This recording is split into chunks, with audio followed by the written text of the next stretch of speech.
కమ్మ ఆత్మీయ సదస్సులో మాజీ ముఖ్యమంత్రి బీజేపీ రాజంపేట పార్లమెంట్ అభ్యర్థి నల్లారి కిరణ్ కుమార్ రెడ్డి, టీడీపీ ఎమ్మెల్యే అభ్యర్థి షాజహాన్ బాషాలు పాల్గొని ప్రసంగించారు.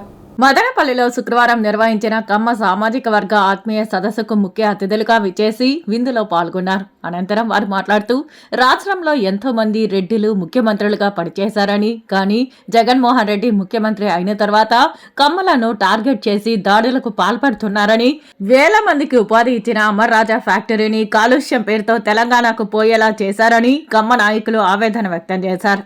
ఎమ్మెల్యే అభ్యర్థి షాజహాన్ మాట్లాడుతూ అధికార ప్రభుత్వంపై ఆడిట్ పూర్తి స్థాయిలో జరిగితే ముఖ్యమంత్రి పైన, ఎంపీ పైన ఆర్థిక నేరం కేసులో పోవాల్సి ఉంటుందని అన్నారు. మాదక ద్రవ్యాలు రాష్ట్రాన్ని కుదిపేస్తున్నా ఒక్కరోజు కూడా నోరు మెదపని ముఖ్యమంత్రి ఉండడం సిగ్గుచేటని అన్నారు. స్కూల్ పిల్లలు, యువత మాదక ద్రవ్యాలకు బానిసలు అవుతున్నారని, ఇది ఎక్కడి నుంచి వస్తోందని నిలదీశారు. రాష్ట్ర ప్రభుత్వం ఇస్తున్న ఆల్కహాల్ తాగి జీవితాలు నాశనం చేసుకుంటున్నా సీఎం పట్టించుకోలేదని ఆరోపించారు.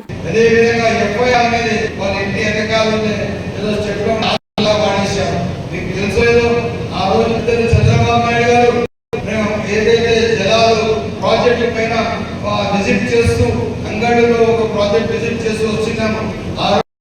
మన మొలకల్చర్లో ఒక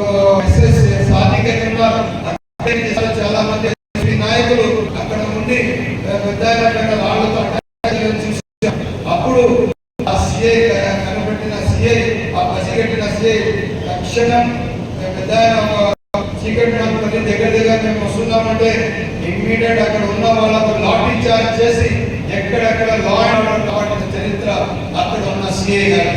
అదే అంగడిలోకి వస్తే అంగడి చంద్రబాబు నాయుడు గారిని మళ్ళా ముఖ్యమంత్రిగా చేయాల్సిన అవసరం, ఆయన అనుభవం చాలా అవసరం. 3 రాజధానులు ఇది హాస్యాస్పదంగా అయింది. మన రాష్ట్రం అంటేనే నేను విభజనని వ్యతిరేకించేది ఉన్నదానికంటే హీనంగా తయారు చేస్తారు. వీళ్ళు మాట పైన ఉండరు. కేంద్ర ప్రభుత్వాలు వీళ్ళు డబ్బులు ఇవ్వరు. వీళ్ళు చేసే మనకు ఉన్న సమస్యల కంటే రెట్టింపు అయితే సమస్యల ఉద్దేశంతోనే తాగునీరులో సమస్య వస్తుంది, సాగునీరులో సమస్య వస్తుంది, బార్డర్లో సమస్య వస్తుంది, మన ఇండస్ట్రీస్ లో సమస్య వస్తుంది. దగ్గర మనకు 1.5 లక్షల కోట్లు తెలంగాణ నుంచి రావాలి. ఈ రాష్ట్రాలు 1.5 లక్షల కోట్లు రావాలి మన.